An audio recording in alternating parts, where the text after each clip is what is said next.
Good morning. 8वी शिष्यवृत्ती परीक्षा 2021 आपण बुद्धिमत्ता विषयीची प्रश्नपत्रिका पाहतोय. आज आपण प्रश्न क्रमांक 42 ते 58 पाहणार आहोत. बघा, प्रश्न क्रमांक 42. प्रश्न चिन्हाच्या जागी कोणती आकृती येईल सांगा पाहू.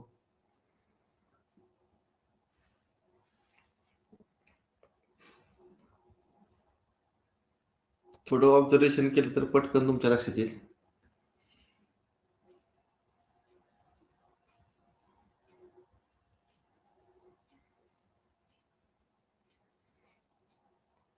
इथं वर्तुळ एक आहे.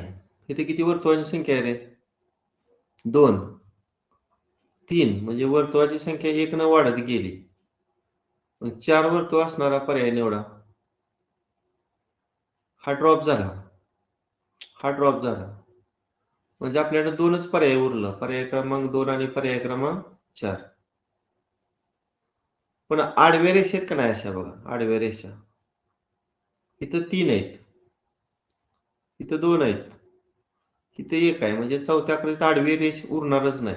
इथं आडवी रेष आहे. म्हणजे हा पण पर्याय ड्रॉप झाला. म्हणून याचं उत्तर पर्याय क्रमांक 4 आहे. नेक्स्ट, वर्तुळ, त्रिकोण, चौकोन असा 3चा आपण गट करायचा.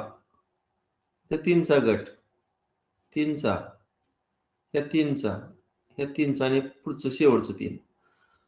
आता बघा, दुसरी, तिसरी आणि पहिली अशी आकृती घ्यायची. बघा, पहिल्या गटामध्ये त्रिकोण, चौकोन, वर्तुळ आहे का. पुन्हा चौकोन, वर्तुळ, त्रिकोण बघा इथे घेतले. पुन्हा वर्तुळ, त्रिकोण, चौकोन, पुन्हा त्रिकोण, चौकोन, वर्तुळ बघा. पुन्हा चौकोन, नंतर वर्तुळ येणार आणि शेवटी त्रिकोण येणार. आता इथं आडवी, उभी, आडवी. इथं उभीपासून सुरुवात केली या गटाला. इथं आडवीपासून सुरुवात केली. इथं उभ्या रेषेपासून सुरुवात केली. इथं आडव्या रेषेपासून सुरुवात केली. इथं उभी, म्हणजे इथं उभी असल्यावर इथं आडवी येणार आणि इथं उभी येणार. म्हणून याचं उत्तर पर्याय क्रमांक 2. BC, EG, HK, KO, NS आणि पुढं प्रश्नचिन्ह आहे. बघा बघू. बी नंतर ई किती आहे रे? बघा की बी नंतर ई किती आहे? 3 न पुढचं आहे. ई नंतर एच बघा, FGH 3 न पुढचं आहे. एच नंतर के बघा, IJK 3 न पुढचं, के नंतर एन, LMN 3 न पुढचं. मग 3 न पुढचं बघा, यांच्या पुढचं तिसरं कुठलं येणार? क्यू. आता प्रत्येक गटातील दुसरं बघा, सी नंतर जी, DEFG 4 न पुढचं येते ना. जी नंतर के बघा, HIJK, के नंतर ओ बघा, LMNO, ओ नंतर एस बघा, PQRS, एस नंतर चौथं TUVW. QW आहे का पर्याय बघा, QW आहे पर्याय क्रमांक 4. नेक्स्ट 45. YXW, XVT, WSP आणि VOK कुठला विसंगत निघतोय बघूया. प्रत्येक गटातील पहिलं बघूया आपण. बघा, पहिल्या गटातील पहिलं Y, दुसऱ्या गटातील X, तिसऱ्या गटातील पहिलं W, चौथ्या गटातील पहिलं V. काय रिलेशन आहे सांगा याच्यामध्ये? एक न मागचं आहे ना.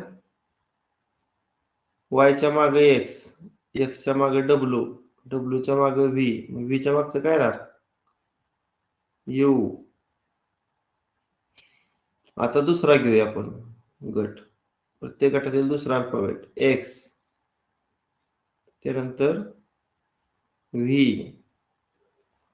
त्यानंतर S, त्यानंतर ओ.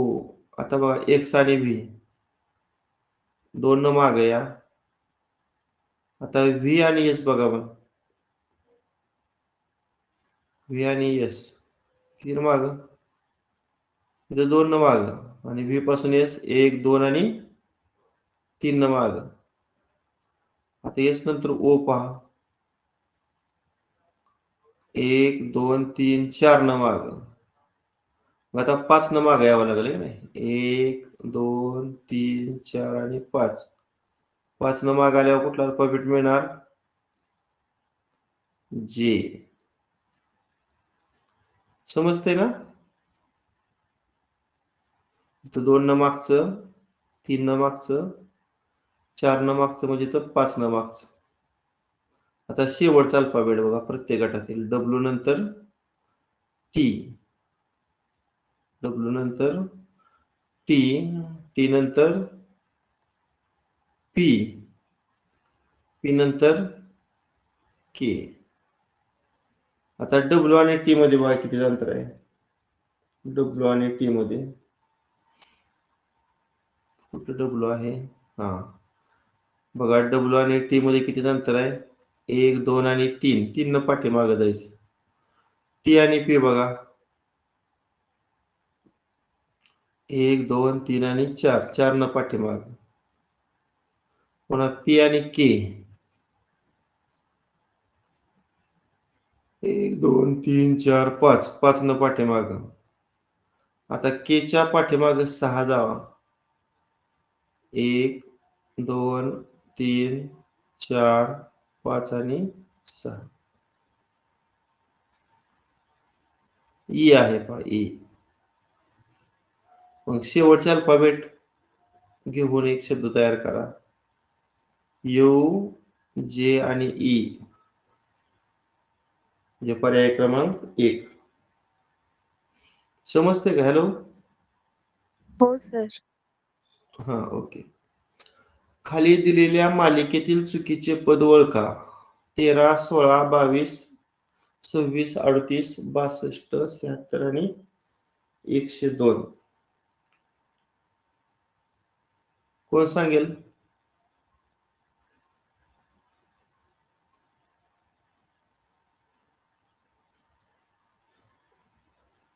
फार सोपं आहे.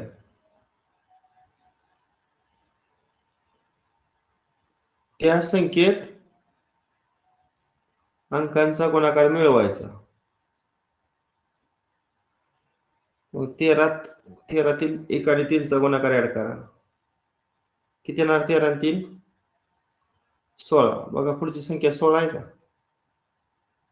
आता 16 मध्ये 16तील 1 आणि 6चा गुणाकार ऍड करूया. म्हणजे किती येणार 16 आणि 6ची बेरीज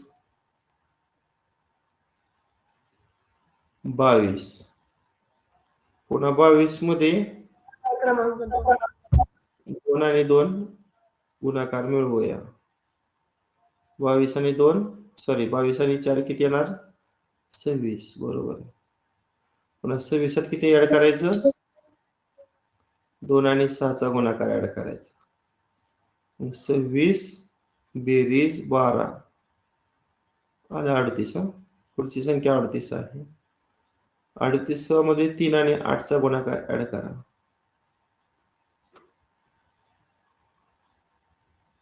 3 8 24. 48 58 59 62 येते की. बरं अजून एकदा बघू. 62 6 2चा गुणाकार डायरेक्ट सांगा किती 12. किती येणार इथं 74. आहे का 74 पुढची संख्या 76 दिली आहे. त्यामुळे चुकीचा पर्याय पर्याय क्रमांक 3. प्रश्नाकृतीत लपलेला भाग असणारा पर्याय निवडा. बघा बघू.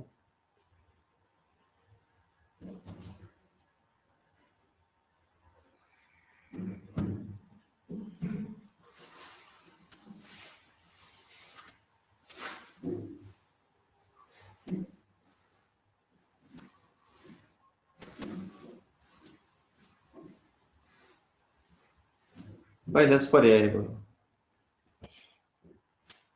पर्याय क्रमांक 1. प्रश्न आकृतीसारखी तंतोतंत असणारी आकृती पर्यायातून निवडा. तंतोतंत बघा.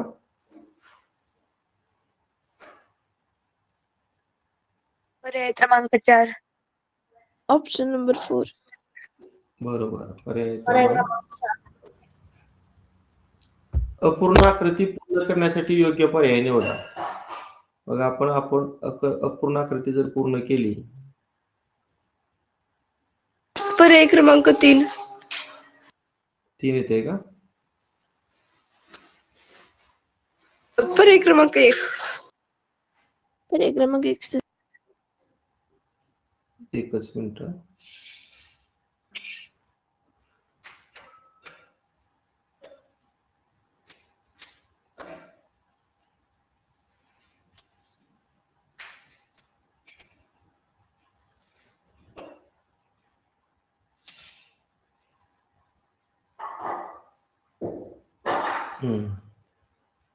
पर्याय क्रमांक 1 येते. बरोबर. नेक्स्ट 50. प्रश्नचिन्हाच्या जागी कोणती संख्या येईल शोधा बघू.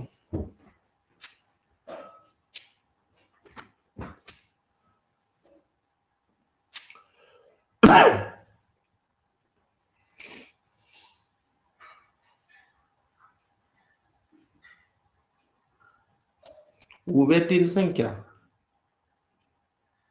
बघा 7 आणि 12 यांचा गुणाकार किती येणार आहे? भागिले 3 केलं. 12 7 84 भागिले 3 करा. 3 2 6 3 8 24 मधली संख्या येते बघा. तसं दुसऱ्या गटामध्ये 6 आणि 2 चा गुणाकार करून 3 त्याला भागतो. म्हणजे 6 2 12 आणि 12 भागिले 3 किती येणार? 4. तसं ह्या दोघाचा गुणाकार करून 3 न डिवाइड करा. 8 × 15 डिवाइडेड बाय 3 करा. पर्याय क्रमांक 4. 15 पर्याय क्रमांक 120 भागिले 3 3 चौक 12 बरोबर आहे. पर्याय क्रमांक 4. घडीची आकृती उघडल्यावर पर्यायातील कोणती आकृती मिळेल? हे सोपं आहे उलट. असं पूर्ण पर्याय वर्तुळ. क्रमांक 3. पर्याय क्रमांक 3.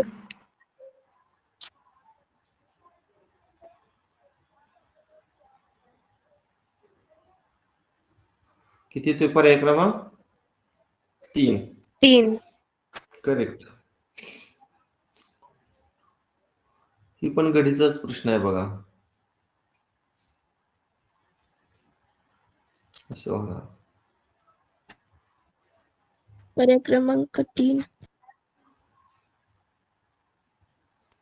पर्याय क्रमांक 3. पर्याय क्रमांक 3. पर्याय क्रमांक 3. दिलेल्या वेन आकृतीत वर्तुळामध्ये शेतकऱ्यांची संख्या, इथे मी शेतकरी लिहितो. वर्तुळामध्ये कोण आहेत? शेतकरी. त्रिकोणामध्ये शिक्षक आहेत. त्रिकोणामध्ये शिक्षक आणि आयतात डॉक्टर आहेत. आयतामध्ये डॉक्टर. आता 53वा प्रश्न बघा. शेतकरी असलेल्या शिक्षकांची संख्या किती? शेतकरी म्हणजे अशी संख्या की जी वर्तुळामध्ये सुद्धा आहे आणि शिक्षक म्हणजे त्रिकोणामध्ये सुद्धा आहे. वर्तुळ आणि त्रिकोण. वर्तुळ आणि त्रिकोणात 7 आणि 6 पण आहे. त्या दोघांची बेरीज किती? 13. 13 म्हणजे पर्याय क्रमांक 2. सर हा बोला. ती डॉक्टरात पण जात. इथे कुठं उल्लेख केलाय? शेतकरी असणारा शिक्षक, शेतकरी शिक्षक, डॉक्टर असला तरी चालेल. पण शेतकरी शिक्षक आहेत असं. पण पुढं फक्त शेती करणाऱ्या डॉक्टरांची संख्या. आता फक्त शेती करणारे डॉक्टर म्हणजे वर्तुळ आणि चौकोन यातील संख्या सांगा. अशी संख्या सांगा फक्त ह्या दोघांमध्ये, वर्तुळ आणि चार. चौकोन. चार. बरोबर. चार. आता अशी संख्या सांगा डॉक्टर आणि शिक्षक. डॉक्टरसाठी चौकोन आणि शिक्षकासाठी त्रिकोण. चौकोन आणि त्रिकोण. दोन. बरोबर आहे. मग 4 हे 2 पेक्षा जास्त आहे का कमी आहे? 4 हे 2 पेक्षा जास्त आहे. जास्त आहे. 2 न जास्त आहे. हो. येईल. नेक्स्ट, जर महाराष्ट्र दिन बुधवारी आला असेल तर सप्टेंबर महिन्यात कोणता वार 53 वेळा येईल? तुम्हाला सगळ्यांना माहित आहे एजुसनो. काय रे एजुसनो? कोण सांगते? एजुसनो. 30 दिवसाचे महिने 4. अगदी बरोबर. 30 दिवसांचे महिने एप्रिल, जून, सप्टेंबर आणि नोव्हेंबर. म्हणजे तुम्हाला सप्टेंबर महिन्यातील कोणता वार 53 वेळा विचारलेला आहे. मग मला सांगा 30 आणि कुठली तारीख आहे पुढची? 30 आणि 29 तारखेचं वार 5 वेळा येणार. बरोबर ना? म्हणजे 29 सप्टेंबरचा वार 5 वेळा येणार आणि 30 सप्टेंबरचा वार 5 वेळा येणार. आपण वार शोधूया आता. महाराष्ट्र दिन बुधवारी म्हणजे 1 मेला कोणता वार होता? बुधवार.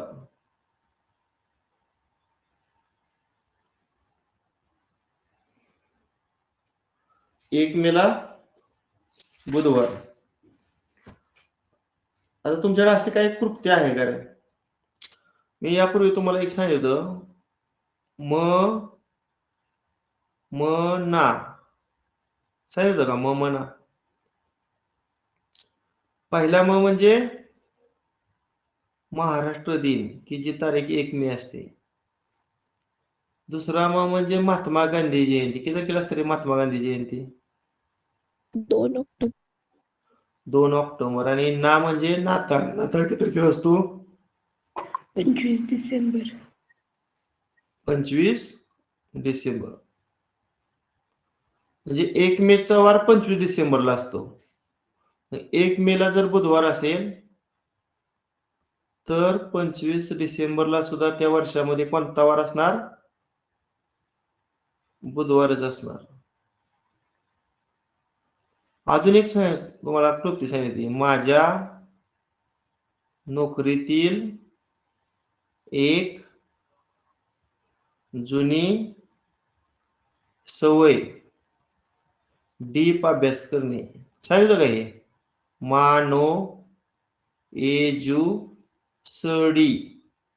मा म्हणजे मार्च, नो म्हणजे नोव्हेंबर. म्हणजे मार्च आणि नोव्हेंबरची दिनदर्शिका सारखी असते. ए म्हणजे एप्रिल, जू म्हणजे जुलै.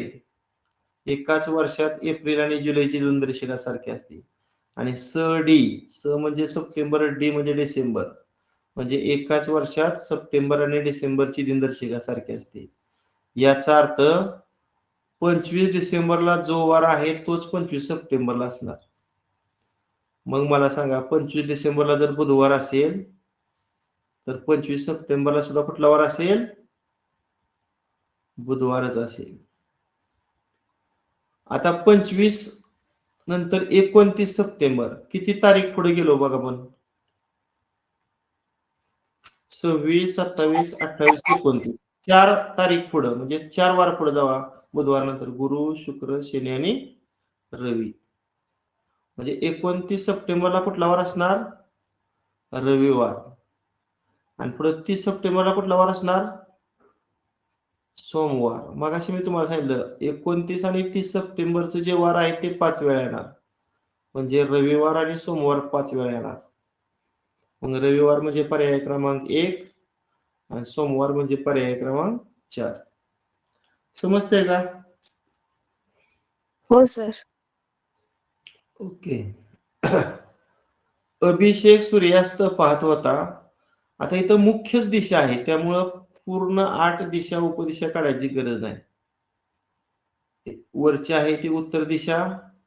उद्या इथं ईश्वराची पूजा, इथं पूर्व येणार. त्या ईश्वराची पूजा आहे दत्ताला, इथं दक्षिण येणार. नैवेद्य पकवानाचा इथं पश्चिम येणार. वर उत्तर, उजवीकडे पूर्व, खाली दक्षिण आणि डावीकडे पश्चिम. आता वाचूया. अभिषेक सूर्यास्त पाहत होता. सूर्यास्त पाहत होता म्हणजे अभिषेकचं जे तोंड आहे ते कोणत्या दिशेला असणार आहे? पश्चिम. अगदी बरोबर. अगदी बरोबर. तोंड आहे ते असं पश्चिम दिशेला होतं. तो 3 वेळा काटकोनातून उजवीकडे वळला. बघा इथं काटकोन वळला की उत्तरेला गेला, पुन्हा काटकोनात वळला की पूर्वेला तोंड आहे आणि पुन्हा एकदा काटकोनात वळला की दक्षिणेला. आता त्याचं तोंड कुठं आहे? 3 वेळा उजवीकडे काटकोनात वळल्यामुळं दक्षिणेला. आता अभिषेकचं जे तोंड आहे ते दक्षिणेला आहे. आता त्याच्या डाव्या हाताकडील दिशा, दक्षिणेला तोंड आहे, डाव्या हाताकडची दिशा कुठली येणार आहे मग? पूर्व. पूर्व. पूर्व. पर्याय क्रमांक 2. नेक्स्ट. रांगेत मध्यभागी 19व्या क्रमांकावर अक्षय उभा आहे. समजा अशी ही एक उभी रांग आहे. आता इकडं पुढून क्रमांक लिहितो आणि त्या रेषेच्या डाव्या साईडला खालून क्रमांक लिहितो. मध्यभागी म्हणजे समजा इथं मी घेतला. मध्यभागी 19व्या क्रमांकावर कोण उभा आहे? अक्षय उभा आहे. जर रांगेतील शेवटचे 8 विद्यार्थी निघून गेले, समजा मला सांगा अक्षयच्या पाठीमागं किती विद्यार्थी असणार आहेत रे? तो मध्यभागी आहे म्हणजे तिच्या मागे किती जण असणार आहेत? 18. कारण त्याचा पुढून पण 19वा क्रमांक आहे आणि मागून पण 19वा क्रमांक, म्हणजे त्याचा मागून 19वा क्रमांक म्हणजे त्याच्या पाठीमागे 18 विद्यार्थी आहेत. आता रांगेतील शेवटचा 8 विद्यार्थी निघून गेलं म्हणजे त्याच्या पाठीमागे किती विद्यार्थी राहणार? किती राहणार? 10 विद्यार्थी. आता सुरुवातीपासून 9व्या क्रमांकावर प्रसन्नचा, आता सुरुवातीपासून 9व्या क्रमांकावर प्रसन्न आहे. समजा इथं आपण 9व्या क्रमांकावर कोण घेऊया? प्रसन्न घेऊया.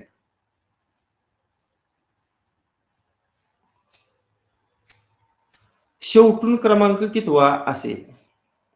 आता मला सांगा. 21वा. अक्षयच्या पाठीमागे किती विद्यार्थी आहेत? 10. पुन्हा अक्षय 1 त्यात ऍड करतो 11. आता अक्षय आणि प्रसन्न यांच्या दरम्यान किती विद्यार्थी आहेत रे? 10. 10. त्यातून पुन्हा 1 वजा करावा लागेल ना. बाकी 10, 9वा आणि 19वा हे दोन सोडून द्यायचं. मध्ये किती राहिले बघा? 10, 11, 12, 13, 14, 15, 16, 17, 18 आणि 19. 19 नाही धरायचा, 9च राहिले. म्हणजे अक्षय आणि प्रसन्नाच्या दरम्यान 9 आहेत आणि प्रसन्नाचा शेवटून क्रमांक विचारलाय त्यामुळे तो पण क्रमांक ऍड करूया. किती ती बेरीज? 21. म्हणजे प्रसन्नाचा शेवटून 21वा क्रमांक आहे. म्हणजे याचं उत्तर पर्याय क्रमांक 4.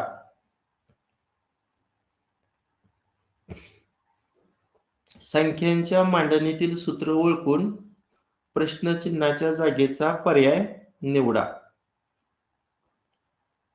बघा पण कोणता नियम लागू करतोय?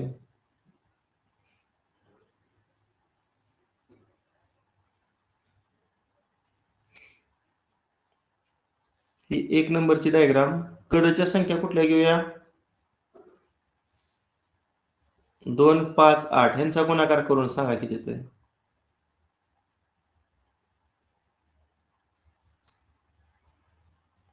बे पंचे 10 10 8 80 80 ला कितीनं भागल्यावर 20 येईल.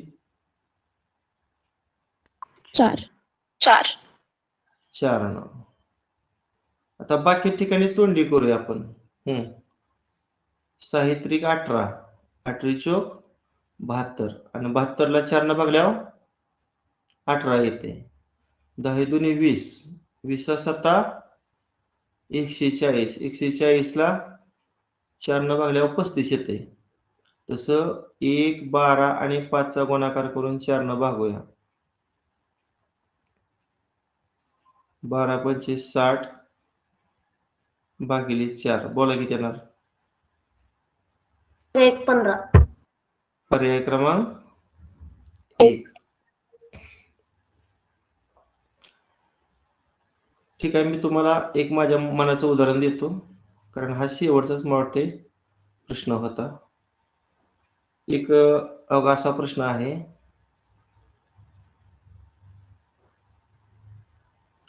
इथं 2 आहे, इथं x आहे, इथं 3 आहे, इथं 1 आहे, इथं 4 आहे, इथं 36 आहे. x ची किंमत किती बघ कोण काढते.